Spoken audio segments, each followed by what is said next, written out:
तो है guys, welcome back to my two videos. तो इस वीडियो में दोस्तों डिस्कस करने वाले हैं यहाँ पर कुछ इंपॉर्टेंट कंपनीज को और उनसे रिलेटेड कुछ इंपॉर्टेंट अपडेट्स हैं जिसकी बात करेंगे इस वीडियो में। तो चलिए दोस्तों वीडियो की शुरुआत करते हैं। सबसे पहली कंपनी की बात करते हैं। पहली कंपनी का नाम है दोस्तों टाटा मोटर्स लिमिटेड। बट इसको डिस्कस करने से पहले दोस्तों, अगर आपने अभी तक चैनल को सब्सक्राइब नहीं किया है तो चैनल को सब्सक्राइब करके बेल आइकन को प्रेस कर लो और सेबी रजिस्टर्ड रिसर्च एनालिस्ट के टेलीग्राम चैनल को भी ज्वाइन कर लो, जिसका लिंक आपको डिस्क्रिप्शन में देखने को मिल जाएगा। और एक डिस्क्लेमर भी है, जो भी कंपनी से रिलेटेड न्यूज़ एंड अपडेट्स हम कवर करेंगे वो सारी न्यूज़ एंड अपडेट्स सिर्फ और सिर्फ एजुकेशन पर्पस के लिए है, सीखने के लिए है। तो इसको किसी भी तरह का इन्वेस्टमेंट एडवाइस मत समझना, आप खुद से रिसर्च और एनालिसिस भी कर सकते हैं। तो चलिए दोस्तों वीडियो की शुरुआत करते हैं। सबसे पहले बात करते हैं टाटा मोटर्स लिमिटेड से रिलेटेड कुछ इंपॉर्टेंट न्यूज़ एंड अपडेट्स के बारे में। सो दोस्तों, टाटा मोटर्स की बात करें तो अभी रिसेंटली इस कंपनी में एक डिमर्जर हमें देखने को मिला था, जिसके बाद पैसेंजर व्हीकल्स और कमर्शियल व्हीकल्स दोनों को एक सेपरेट एंटिटी बनाया गया था। पैसेंजर व्हीकल्स की अगर हम बात करें तो टाटा मोटर्स पैसेंजर व्हीकल्स के नाम से आपको वो लिस्टेड देखने को मिलता है, और कमर्शियल व्हीकल्स की बात करें तो टाटा मोटर्स लिमिटेड जो है वो कमर्शियल व्हीकल्स है। ठीक है, अब कमर्शियल व्हीकल्स से एक्सपेक्टेशन जनरली लोगों का कम था पैसेंजर व्हीकल्स के कंपैरिजन में। रेवेन्यू के पॉइंट ऑफ व्यू से, ग्रोथ के पॉइंट ऑफ व्यू से अगर देखोगे चीज़ों को तो पैसेंजर व्हीकल्स काफ़ी आगे दिख रही थी कमर्शियल व्हीकल्स के हिसाब से। बट जब लिस्टिंग हुई दोनों का सेपरेट, तब उसके बाद कमर्शियल व्हीकल्स का परफॉर्मेंस काफ़ी बेहतर हमें देखने को मिला पैसेंजर व्हीकल्स के परफॉर्मेंस के बिहाफ पे। और अगर हम सेल्स डेटा की बात करें तो टाटा मोटर्स कमर्शियल व्हीकल्स का जो सेल्स डेटा है वो काफ़ी बेहतर हमें देखने को मिला पैसेंजर व्हीकल्स के कंपैरिजन में। अभी रिसेंटली जीएसटी कट की वजह से पैसेंजर व्हीकल्स भी अच्छा कर रही है, बट जीएसटी कट हमें जब नहीं देखने को मिला था तब भी कमर्शियल व्हीकल्स की परफॉर्मेंस अच्छी देखने को मिल रही थी। अगर जनवरी मंथ का डेटा देखोगे तो जो सेल हमें देखने को मिला है टाटा मोटर्स कमर्शियल व्हीकल्स के यूनिट का, वो पिछले साल की जनवरी से 30% से ग्रो किया है। 41,549 यूनिट्स इन्होंने बेचा है। और इन फ्यूचर अगर इवेको नाम की कंपनी को ये एक्वायर कर ले तो ग्रोथ पॉइंट ऑफ व्यू से और रेवेन्यू के पॉइंट ऑफ व्यू से, दोनों पॉइंट ऑफ व्यू से टाटा मोटर्स पैसेंजर व्हीकल्स और Tata Motors commercial vehicles same level पे आपको देखने को मिल सकती है। और इवेको नाम की कंपनी जो इटालियन बेस्ड कंपनी है, उसको अगर ये एक्वायर कर ले तो ये अब तक का सबसे बड़ा एक्विजिशन होगा टाटा मोटर्स की हिस्ट्री का, जो कि जेएलआर से भी बड़ा रहने वाला है। तो बेशक ये सारी चीज़ों को आप माइंड में सेट करके जरूर चल सकते हैं। और इसके अलावा टाटा मोटर्स कमर्शियल व्हीकल से रिलेटेड और भी कुछ खबर हमें देखने को मिल रही है। खबर यहाँ पर यह है कि नेक्स्ट मंथ मार्च के महीने में हमें निफ्टी नेक्स्ट 50 का हमें रीशफलिंग देखने को मिलेगा, जहाँ पर एक्सपेक्टेशन ये है टाटा मोटर्स कमर्शियल व्हीकल्स की एंट्री हमें देखने को मिल सकती है। तो चलिए इस चीज़ को थोड़ा सा डिटेल में मैं आपको समझाता हूँ। तो एंट्री सिर्फ टाटा मोटर्स कमर्शियल व्हीकल्स की ही नहीं, टाटा मोटर्स कमर्शियल व्हीकल्स के साथ टाटा कैपिटल की भी एंट्री देखने को मिलेगी, ICIC prudential asset management company की भी एंट्री दिखेगी, मुथूट फाइनेंस और एचडीएफसी एएमसी और साथ में कमिंस इंडिया, ये सारी कंपनी के अंदर पोटेंशियल है निफ्टी नेक्स्ट 50 का पार्ट बनने का, जो नेक्स्ट डी शफलिंग हमें देखने को मिलेगा। निफ्टी नेक्स्ट 50 बोलो या फिर निफ्टी जूनियर इंडेक्स बोलो, ठीक है। अब ये अगर मान लो एंट्री लेती है तो ऑब्वियस सी बात है किसी ना किसी को तो ये रिप्लेस करेगी। तो किसको रिप्लेस कर सकती है? तो यहाँ पर मेंशन किया गया है 5 नाम। इसमें पहला नाम आपको देखने को मिलता है इन्फो एज का, जिसको आप naukri.com के नाम से जानते हैं। उसके साथ दूसरा नाम देखने को मिलता है बजाज हाउसिंग फाइनेंस का। तीसरा नाम है जेएसडब्ल्यू एनर्जी का, हैवेल्स इंडिया का, उसके अलावा आईसीआईसीआई लोम्बार्ड जनरल इंश्योरेंस और साथ में जाइडस लाइफ साइंस का भी नाम आपको देखने को मिलता है। तो ये सारी कंपनी निफ्टी नेक्स्ट 50 का पार्ट अब मे बी आपको कंटिन्यू रहती हुई देखने को ना मिले, वहाँ से इसको हटाया जाएगा और उन 5 कंपनी को रिप्लेस किया जाएगा। और इन सारी चीज़ों की वजह से ऑब्वियस सी बात है कि फंड इन्फ्लो तो हमें देखने को मिलेंगे। और नुवामा की रिपोर्ट के हिसाब से $143 मिलियन की इन्फ्लो हमें देखने को मिल सकती है टाटा मोटर्स कमर्शियल व्हीकल्स में, और एचडीएफसी एएमसी में $81 मिलियन की इन्फ्लो हमें देखने को मिल सकता है। तो ये सारी चीज़ों को आप जरूर नोट करके चल सकते हो अगर आप टाटा मोटर्स कमर्शियल व्हीकल्स के शेयर होल्डर हो तो अब दोस्तों वीडियो में आगे बढ़ने से पहले बात कर लेते हैं एक सेबी रजिस्टर्ड टेलीग्राम चैनल के बारे में, जिसका नाम है ट्रेडर पाजी। इनका रजिस्ट्रेशन नंबर आप यहाँ पर नोट कर सकते हैं। 8 साल से भी ज़्यादा का एक्सपीरियंस है इनको ऑप्शन एंड स्विंग ट्रेडिंग में, और इनके टेलीग्राम पे चैनल।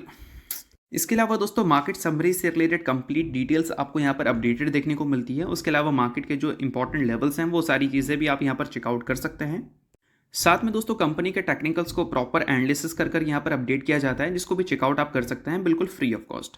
तो लिंक आपको डिस्क्रिप्शन में देखने को मिल जाएगा, लिंक के थ्रू जाकर चैनल को बिल्कुल फ्री में आप ज्वाइन कर सकते हैं। तो चलिए दोस्तों बात करते हैं अब अगली कंपनी के बारे में। सो अगली कंपनी का नाम है दोस्तों हिंदुस्तान एरोनॉटिक्स लिमिटेड यानी कि एचएएल। रिसेंट टाइम में एचएएल की परफॉर्मेंस देखोगे तो उतनी कुछ खास हमें देखने को मिली नहीं है। डिफेंस सेक्टर को लेकर जो एक्सपेक्टेशन थी कि बजट में इतना एलोकेशन मिल सकता है कई सारे एनालिस्ट के एक्सपेक्टेशंस के हिसाब से इस बार का डिफेंस बजट एलोकेशन हमें देखने को नहीं मिली है। तो डिफेंस बजट को देखने के बाद डिफेंस कंपनीज काफ़ी बुरा पिटी थी, जिसमें एचएल का भी नाम आपको देखने को मिल रहा था। और आज के दिन की बात करें तो वंस अगेन कंपनी काफ़ी अच्छा खासा पिटी है, गिरावट काफ़ी अच्छा खासा देखने को मिला है। और गिरावट कम, आप क्रैश ज़्यादा बोल सकते हो, क्योंकि 6 से 7% अगर कोई लार्ज कैप या ब्लू चिप कैटेगरी की कंपनी गिर जाए तो ऑब्वियसली बात है उसको क्रैश बोलना ज़्यादा सही रहेगा। अब एचएल आज के दिन जो क्रैश हुई है उसके पीछे का सबसे बड़ा रीज़न ये है कि रिसेंटली गवर्नमेंट ने एक प्रोग्राम इंट्रोड्यूस किया था 15,000 करोड़ का। तो प्रोग्राम था AMCA फाइटर जेट का, जिसमें प्राइवेट कंपनीज और गवर्नमेंट कंपनीज मिलकर इस प्रोग्राम का पार्ट बनने वाली थी। तो यहाँ पर कई सारी कंपनीज का एक दूसरे के साथ आपको लिंकअप देखने को मिल रहा था, जिसमें टाटा का नाम देखने को मिल रहा था, L&T का नाम देखने को मिल रहा था, भारत फोर्ज का नाम देखने को मिल रहा था, और भी कई सारी कंपनीज थी, जिसमें BL जैसी कंपनीज का भी नाम आपको देखने को मिल रहा था। और इसके साथ आपको टाटा का HL का भी नाम जुड़ता हुआ दिख रहा था। बट अभी चीज़ें हमें ये देखने को मिल रही है कि ये जो रेस है इसमें ये सारी कंपनी तो कंटिन्यू है, बट HL इस रेस से हो चुकी है बाहर। और जब हम जेट की बात करते हैं तो उसमें सबसे बड़ा चेहरा कौन है? HL है। और HL ही इस रेस से बाहर हुई है, जिसकी एक्सपेक्टेशन लोगों का बोल सकते हैं बिल्कुल भी नहीं था। और इसी कारण आज के दिन HL में काफ़ी अच्छी खासी पिटाई हमें विटनेस करने को मिला है। बाकी अगर हम HL की पिटाई की बात करें तो ऐसा नहीं कि हमारे लिए नया है। 52 वीक हाई से देखोगे तो 18% से ज़्यादा ऑलरेडी कंपनी आपको नीचे देखने को मिल रही है। वैल्यूएशंस को देखोगे तो एक टाइम पे कंपनी 50 के वैल्यूएशन पे बैठी हुई थी और अभी कंपनी 35 के पी पे बैठी हुई है।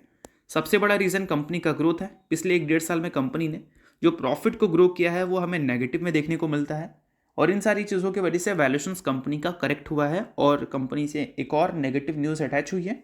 इसी वजह से गिरावट आज के दिन वंस अगेन हमें देखने को मिली है HL में। बट कंपनी खराब नहीं है, कंपनी बहुत अच्छी है, बड़ी कंपनी है।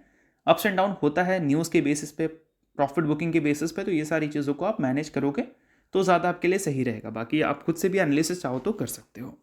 तो चलिए अब बात करते हैं अगली कंपनी के बारे में, जिसका नाम है KPIT टेक्नोलॉजीज लिमिटेड। बट इसको डिस्कस करने से पहले अगर आपने अभी तक सेबी रजिस्टर्ड टेलीग्राम चैनल को ज्वाइन नहीं किया है तो उसको जाकर आप ज्वाइन कर लो, लिंक आपको डिस्क्रिप्शन में देखने को मिल जाएगा। कई सारी कंपनी से रिलेटेड न्यूज़ एंड अपडेट्स आपको यहाँ पर देखने को मिलती है, जिसको चाहो तो आप चेकआउट कर सकते हो बिल्कुल फ्री ऑफ कॉस्ट। और सेबी रजिस्टर्ड रिसर्च एनालिस्ट का टेलीग्राम चैनल है, तो उनके कॉल्स वगैरह भी दिखते हैं, जिसको भी चाहो तो आप चेकआउट कर सकते हो। तो लिंक डिस्क्रिप्शन में है, लिंक के थ्रू जाकर बिल्कुल फ्री में आप चैनल को ज्वाइन कर सकते हैं। अब दोस्तों KPIT की बात करते हैं। तो KPIT अभी पिछले कुछ टाइम में काफ़ी वीक परफॉर्मेंस हमें दिखाती हुई नजर आई है। 52 वीक हाई से देखोगे तो 32.3% की गिरावट हमें देखने को मिल रही है इस कंपनी में। रिसेंटली कंपनी अपने अर्निंग्स के वजह से भी काफ़ी ज़्यादा गिरती हुई देखने को मिली थी, क्योंकि कंपनी की जो ऑर्गेनिक ग्रोथ है वो हमें गिरते हुए नजर आए थे। इन ऑर्गेनिक ग्रोथ की वजह से कंपनी ने ईयर ऑन ईयर बेसिस पर अपने रेवेन्यू में ज़रूर ग्रोथ दिखा दिया था, बट ऑर्गेनिक ग्रोथ का गिरना ये एक अच्छी खबर नहीं होती है किसी भी कंपनी के लिए, इसमें KPIT टेक्नोलॉजी का भी नाम आएगा। ठीक है। और आज के दिन देखोगे तो जितनी भी IT कंपनी गिरी हैं उसमें आपको KPIT टेक्नोलॉजी का नाम देखने को नहीं मिल रहा है, क्योंकि KPIT का जो गिरावट का नंबर है वो बाकी IT कंपनी के कंपैरिजन में काफ़ी ज़्यादा छोटा है। तो इस वजह से ये काफ़ी ज़्यादा अच्छी खबर रही है KPIT के इन्वेस्टर्स के लिए। बाकी रिसेंट टाइम में इस कंपनी की जो ग्रोथ रेट है वो अब हमें सिंगल डिजिट पे आती हुई दिखी है, जो कि KPIT के इन्वेस्टर को बिल्कुल भी पसंद नहीं आ रहा है। बट कंपनी ने गाइडेंस दिया है दोस्तों 2026 के फाइनेंशियल ईयर को लेकर। गाइडेंस में कोई नंबर तो मेंशन नहीं किया गया है कि हम इतने पोर्शन से अपने रेवेन्यू को ग्रो करेंगे, बट कंपनी ने एक चीज़ ज़रूर बताया है। ये बताया है कंपनी ने कि 2026 का फाइनेंशियल ईयर का जो सेकंड हाफ होगा वो कंपनी के लिए बेटर हो सकता है, ये कंपनी बोल रही है। इस क्वार्टर में जो कंपनी ने रेवेन्यू रिपोर्ट किया था वो 9.5% के आसपास ग्रो किया था, जो कि पिछले क्वार्टर के ग्रोथ के कंपैरिजन में बेहतर ही हमें देखने को मिल रही थी। और ये जो क्वार्टर था वो सेकंड हाफ का ही पार्ट था, और अगले क्वार्टर में जो कंपनी रिपोर्ट करेगी वो हो सकता है कि अच्छा ही हो, क्योंकि कंपनी की एक्सपेक्टेशन ये है कि वो इम्प्रूवमेंट एक्सपेक्ट कर रही है कंपनी के ग्रोथ में और कंपनी के डील एग्जीक्यूशन में, पर्टिकुलरली इन Q4। तो ये एक पॉइंट है जिसको आप नोट कर सकते हो अगर आप KPIT के इन्वेस्टर हो तो। बाकी ये सारी चीज़ें सिर्फ और सिर्फ एजुकेशन पर्पज़ के लिए, किसी भी तरह का रिकमेंडेशन नहीं है, इस चीज़ को भी आप ध्यान में रखना। नेक्स्ट बात करते हैं दोस्तों कुबेर लिमिटेड के बारे में। हाल ही में कंपनी ने अर्निंग्स रिपोर्ट किया था, जहां पर कंपनी के रेवेन्यू एंड प्रॉफिट दोनों काफ़ी इंप्रेसिव थे। उसके साथ कंपनी ने 4:1 के रेशियो में बोनस की भी अनाउंसमेंट की थी, जिसमें कंपनी ने 1 शेयर के बदले अपने इन्वेस्टर्स को 4 इक्विटी शेयर देने का फैसला किया था।